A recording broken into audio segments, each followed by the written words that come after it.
स्थित इस्कन मंदिर रे जन्माष्टमी उत्सव धूमधाम रे पालित।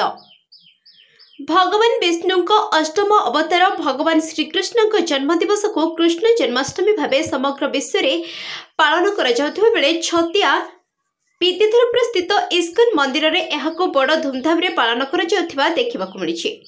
जाजपुर जिला बड़छणा ब्लॉक अंतर्गत छतिया विद्याधरपुर स्थित इस्कन मंदिर रे जन्माष्टमी उत्सव पालन अवसर में अमृत बेलारे प्रभुंक मंगल आलती परे परे गुरु पूजा कार्यक्रम समाप्त परे भक्तगण खळ करताल सह गाँ बोली संकीर्तन परिक्रमा करथिले। गाँ गाँव कृष्ण प्रेमी भक्तगण परिक्रमा मंडली को उच्छ्वसित संबर्धना करुथिबा देखिबाकू मिलिथिला। मंदिर रे दिन तमाम भजन कीर्तन रे एक भक्तिमय परिवेश सृष्टि हेउथिला।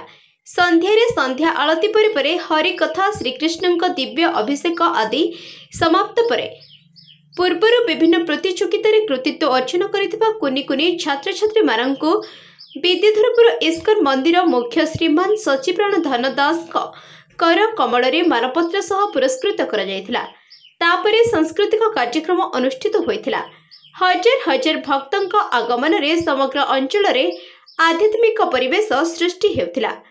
एथिरे विद्याधरपुर इस्कन मंदिर समस्त भक्तगण अंचलवासी सहयोग करुथिबा देखिबाकू मिलिथिला।